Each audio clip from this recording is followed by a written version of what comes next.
Bonjour à toutes et à tous, bienvenue sur notre deuxième webinaire des CGF Open Days. Pour ceux qui étaient là avec nous ce matin, très heureuse de vous retrouver. Pour ceux qui nous rejoignent, eh bien, bienvenue à vous. On a la chance aujourd'hui de pouvoir décrypter ensemble l'environnement de la bourse. On le sait, la bourse reste encore un secteur financier qui est le moins connu du grand public. Et justement, le webinaire d'aujourd'hui va être vraiment l'occasion de pouvoir mieux appréhender la bourse d'une part, mais également de trouver des solutions qui soient adaptées à votre profil d'épargnant. Donc, in fine, l'idée, c'est de pouvoir vous permettre de tout comprendre de l'environnement de la bourse à travers ce panel. Aujourd'hui, on a la chance de recevoir justement Neha Didiak, qui est la directeure générale adjointe de CGF Bourse. Donc, Madame Diak cumule aujourd'hui 25 années de carrière à CGF et a vu vraiment naître le marché financier de l'UMOA. Donc, ce sera l'occasion de nous partager aussi toute cette expérience. Et à ses côtés, donc, Madame Oumou Kalsom Diom, qui est la directeure du développement commercial à CGF Bourse et qui répondra aussi aux différentes questions que vous posez et que vous nous avez également posées ce matin. Bonjour mesdames, très heureuse de vous retrouver. Bonjour Karine. Bonjour. Alors, la présentation qui va nous être faite va nous permettre de revenir sur différents éléments. Donc, tout d'abord, qu'est-ce qu'un marché financier? Également, comment est-ce que qu'est-ce que ça permet de faire exactement en fait d'avoir un marché financier tel que celui de l'UMOA? Et donc, justement, le focus va se faire beaucoup sur ce marché financier en particulier et on va revenir sur différentes notions dont on entend parfois parler mais qu'on ne maîtrise pas forcément, qui sont par exemple la notion de régulateur, la bourse, le dépositaire central, quels sont les différents intervenants également sur ce marché.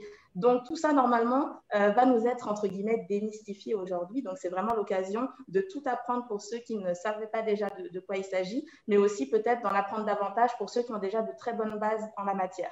Également, on parlera de l'épargne et surtout du pourquoi épargner. Alors, on aura l'occasion, bien sûr, de prendre l'ensemble des questions des différents internautes qui nous suivent. Dès à présent, vous pouvez poser vos questions dans le chat. Elles vont être centralisées et on aura justement un moment de questions-réponses dédié qui va nous permettre d'adresser toutes ces questions. On reviendra sûrement aussi sur quelques questions qui nous avaient été posées ce matin, qui pouvaient être adressées spécifiquement dans ce panel et du coup qu'on a préféré se réserver un petit peu pour plus tard. Et donc, la parole est à vous. On vous écoute pour nous expliquer davantage ce qu'est le marché financier. Merci beaucoup Karine et bonjour à nos internautes. Je suis, comme elle l'a dit, Neha Didiak, donc directeur général adjoint de CGF Bourse. Et aujourd'hui, on va apprendre un peu tout ce qui se passe sur un marché et comment est-ce qu'est façonné un marché financier. Je ne saurais donc démarrer mes propos sans avoir une pensée pieuse pour nos chers disparus de cette année qui est 2020. Donc, nous avons eu des personnes emportées par cette pandémie qui est la COVID-19 et aussi nous avons eu cette jeunesse naufragée emportant avec elle l'espoir non seulement d'une famille, de toute une famille, mais aussi de toute une nation africaine. Aujourd'hui, nous allons échanger sur ce qu'est un marché financier. Comment approcher et appréhender ce marché financier.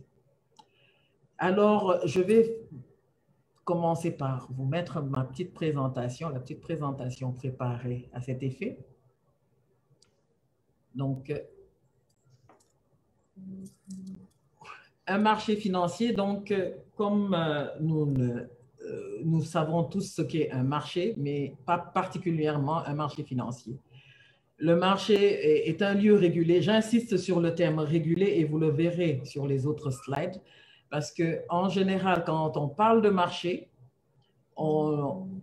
c'est un endroit où se rencontrent acheteurs et vendeurs. Et sur ce marché particulièrement, ce qui est le marché de l'argent, c'est exactement la même chose, mais seulement, excusez-moi un instant. Mais seulement... attendez, je pense qu'on a tous connu les joies du live durant le confinement, donc on est tous habitués à... Donc, un marché régulé d'échange entre acheteurs et vendeurs où les produits financiers sont déterminés par le niveau de l'offre et de la demande. Donc, sur notre marché à nous, c'est un marché de l'argent. Donc, un marché de l'argent qui vous propose des titres, donc des actions ou des obligations. Et ce marché-là, il n'est pas très connu de tout un chacun, surtout dans nos zones, parce que tout simplement, il touche à ce qui fait mal à tout le monde, c'est-à-dire nos poches. Et sur ce marché, les acheteurs à capacité de financement sont appelés tout simplement les investisseurs, personnes physiques, personnes morales, publiques ou privées.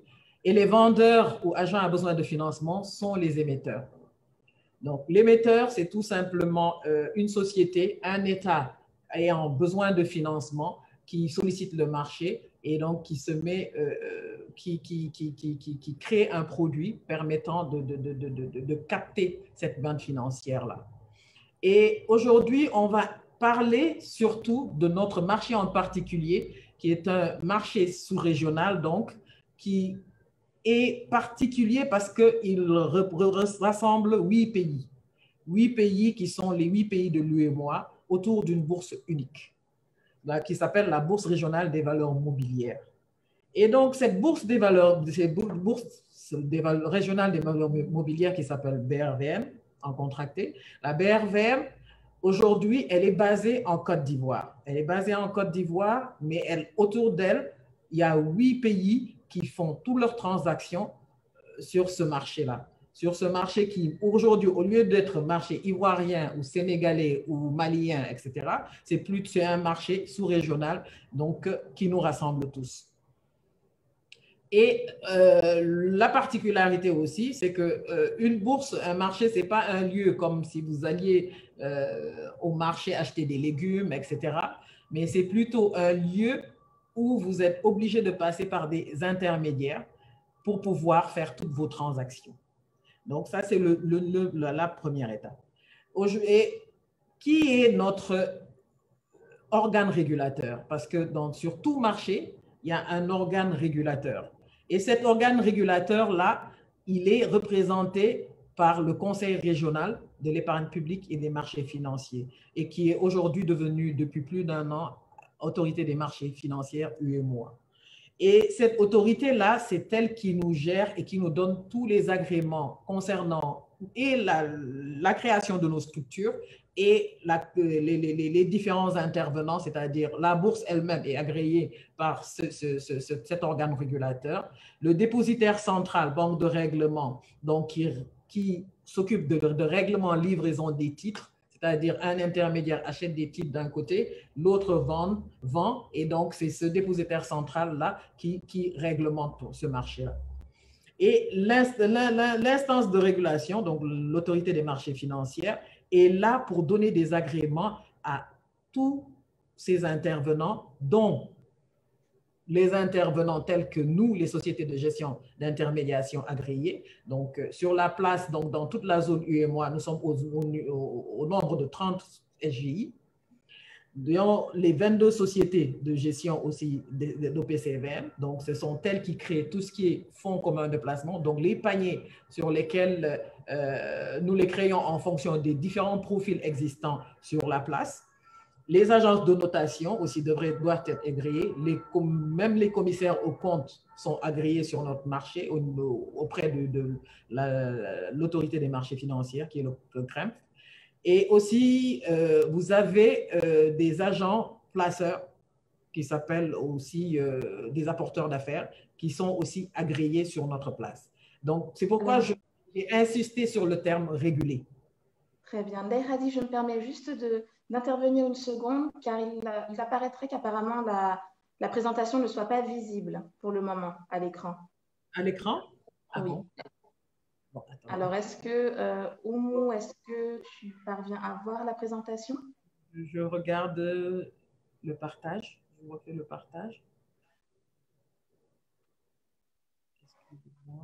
Alors, de mon côté, effectivement, il n'apparaît pas. D'accord, donc pour l'instant, il n'est pas encore visible. Bon, je pense qu'il est tout de même possible de poursuivre puisque c'est très clair de toute façon ce qui est expliqué. D'accord, parfait. C'est bon? Oui, là, on voit bien la présentation. Donc, on peut juste, excellent, c'est bon. Merci. En fait, c'est pourquoi il m'a interpellé, le partage de l'équipe. C'est ça. Donc, on en était donc aux différents intervenants du marché. Donc, sur notre marché, comme sur toutes les places financières, hein, vous avez donc les sociétés de gestion et d'intermédiation qui sont courtiers, donc qui permettent donc à tout un chacun, donc que ce soit l'émetteur, donc d'un côté le vendeur et d'un côté les investisseurs de se rencontrer. Il y a les sociétés aussi de gestion d'OPCVM, donc ce sont elles qui créent les paniers selon de différents profils ciblés sur le marché et qui les présentent en tant que produits. Ils font leur marché à travers les différents produits financiers apparaissant sur ce marché-là. Vous avez les agences de notation aussi qui doivent être agréées, les commissaires aux comptes, les apporteurs d'affaires. Donc, tout le monde doit pouvoir ressortir sa carte et dire, voilà, je suis intervenant du marché et voilà ma carte me permettant d'intervenir, ma carte avec mon numéro d'agrément qui me permet d'intervenir. C'est pourquoi vous verrez pour tout intervenant, même sur nos cartes de visite, vous verrez un numéro d'agrément vous confirmant le fait qu'il fait partie de ce marché-là. Et qu'est-ce que permet de faire donc le marché financier? Le marché est un marché des capitaux de long terme, c'est-à-dire de l'argent placé sur du long terme qui permet donc la présentation des fonds pour développement de la dynamique de croissance de toute économie. En quoi faisant? Il doit concilier donc les besoins des prêteurs et des emprunteurs dans le but d'assurer le financement de nos économies. Donc, ces prêteurs et emprunteurs-là, à quel moment ils viennent? C'est parce qu'on leur présente un produit. On leur présente un produit comme, par exemple, en 2014 sur le marché, on a lancé l'ouverture de capital de Total Sénégal. Total Sénégal lancé sur le marché et il y a eu donc un produit d'appel. Et ce produit d'appel-là permettait donc à ceux qui étaient intéressés de venir acheter. Donc, ils achètent ces titres-là, ils les gardent en portefeuille dans une société de gestion, donc chez un intermédiaire, et reçoivent à chaque fois des dividendes sur le volume détenu. Et vous avez aussi les États qui viennent sur le marché à travers des emprunts obligataires. L'État vient, depuis 2005 par exemple, l'État intervient sur le marché, marché financier de l'UEMOA.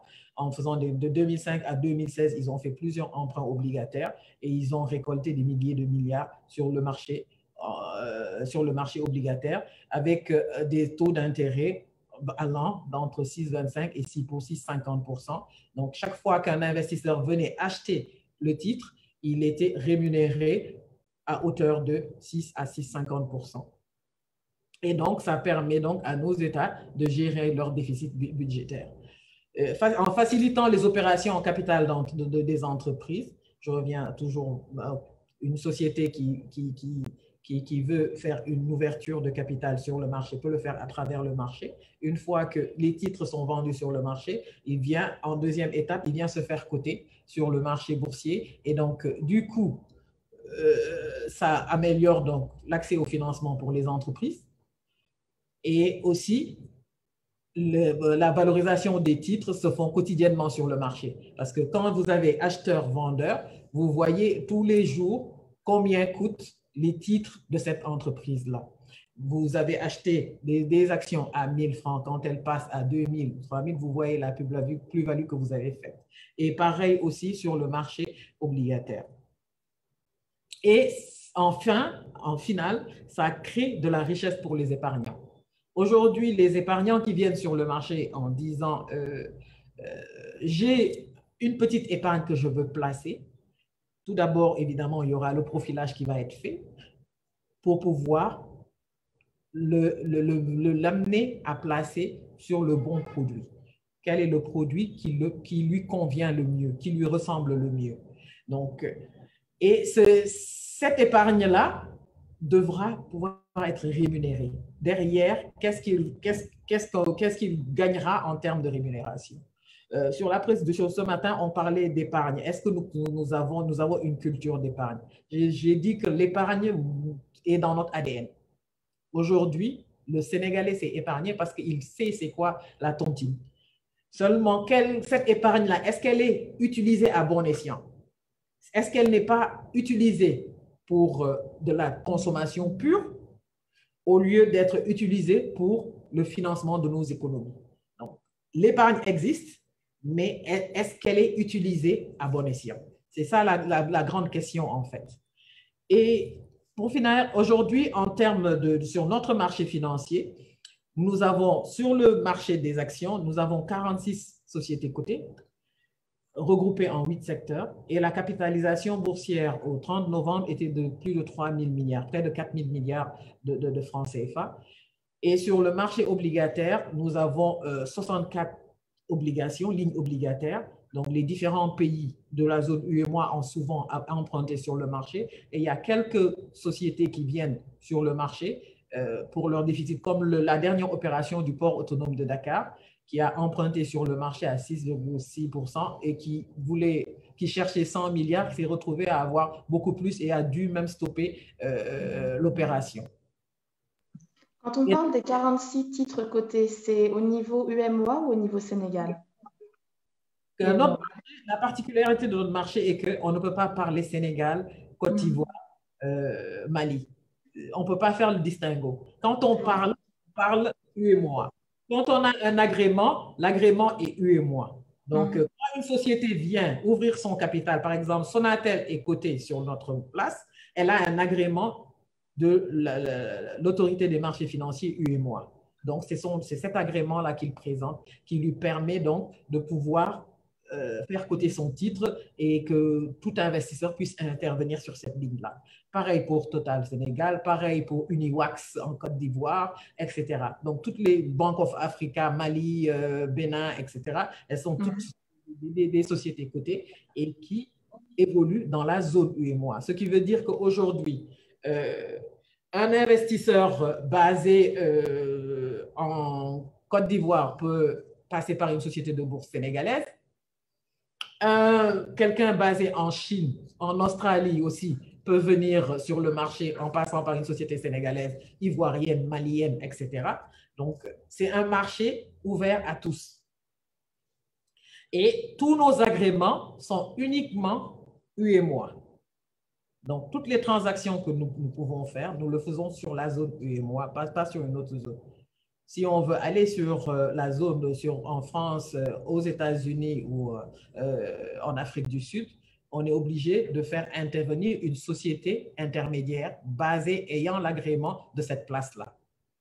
Aujourd'hui, les fonds d'investissement étrangers viennent sur notre place parce qu'ils ont compris que les marchés faisant gagner énormément d'argent et très vite sont les nouveaux marchés. Quand ils viennent sur notre marché, ils passent par nous, les différentes sociétés de bourse de la place, et ils font leurs transactions et ressortent. Et du coup, on a souvent vécu des crises vraiment par effet boomerang. La subprime, on a vécu la subprime parce que tout simplement, des fonds d'investissement, ceux qui se connaissent le mieux sont des étrangers qui viennent investir chez nous et récupérer cette manne-là très rapidement. Donc, un fonds d'investissement n'est pas là pour faire du social. Il vient pour un laps de temps bien déterminé, il fait ce qu'il a à faire en termes de rendement et il ressort très rapidement.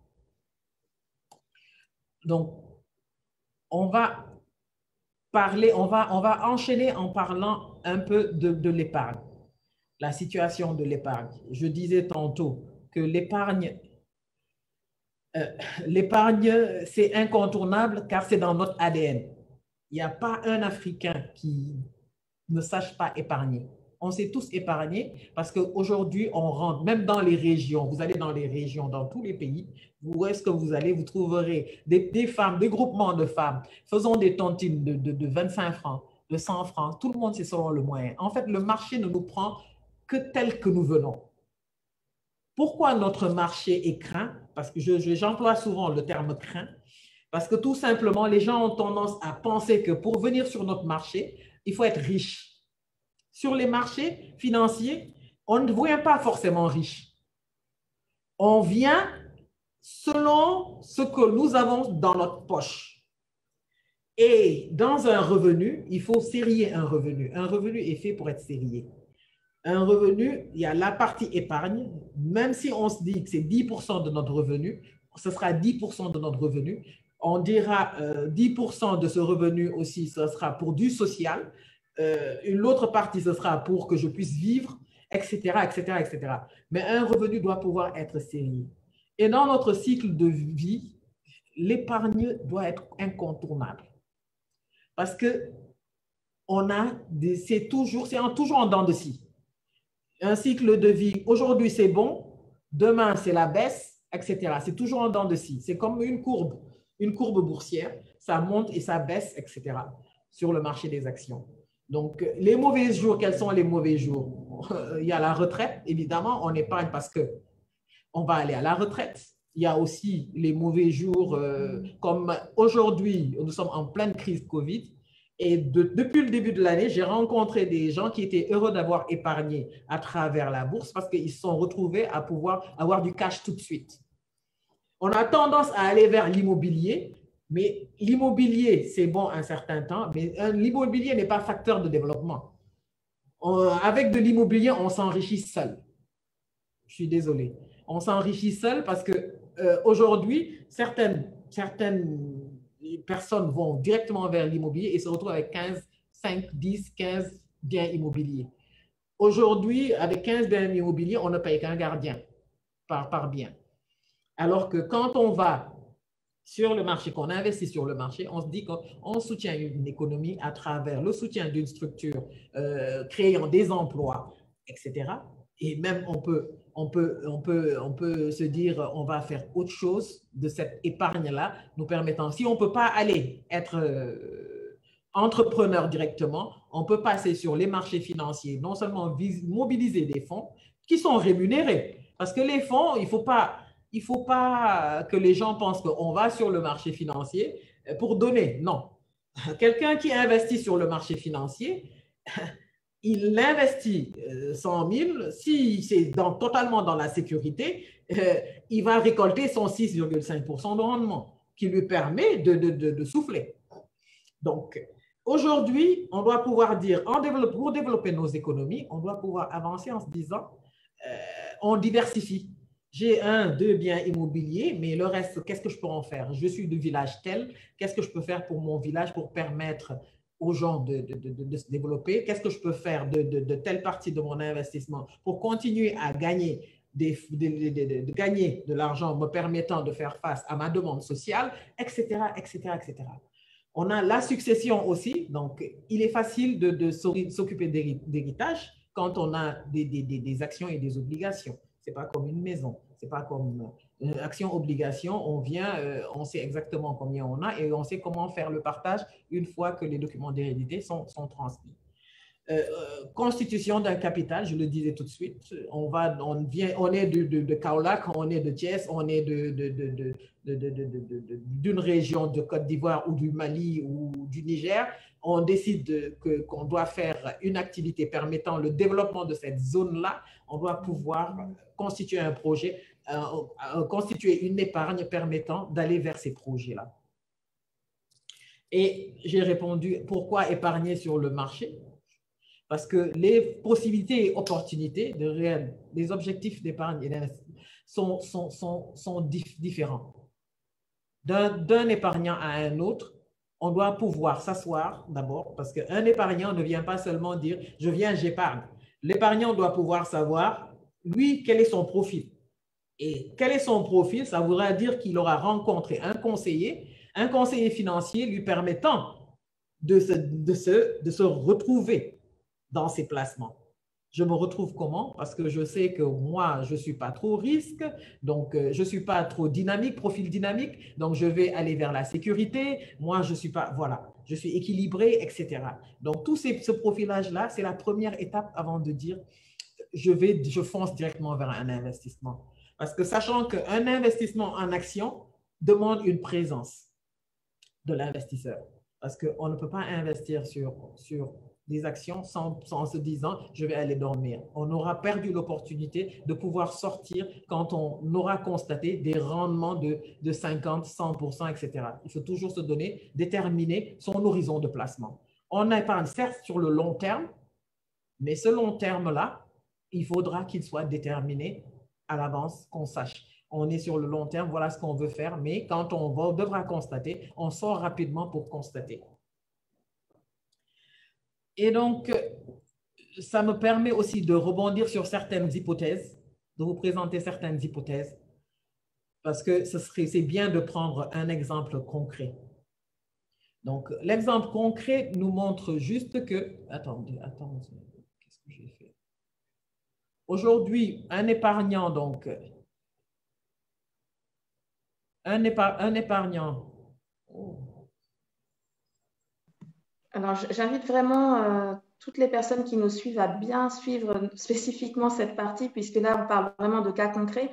Plusieurs d'entre vous vont probablement s'y reconnaître et ça répondra aussi peut-être à certaines des questions que vous vous posez. Hein. J'ai pris un exemple tout simple et ce sont des exemples basés sur du vécu. Ce n'est pas des exemples comme ça. Quelqu'un qui cotise mensuellement et j'ai mis une ligne tranche d'âge, la durée dans le fonds, etc. Donc, vous pouvez voir avec 50 000 par mois ce que vous gagnez sur 15 ans, sur 20 ans, sur 25 ans. Le tout est de savoir que l'épargne, on commence tôt.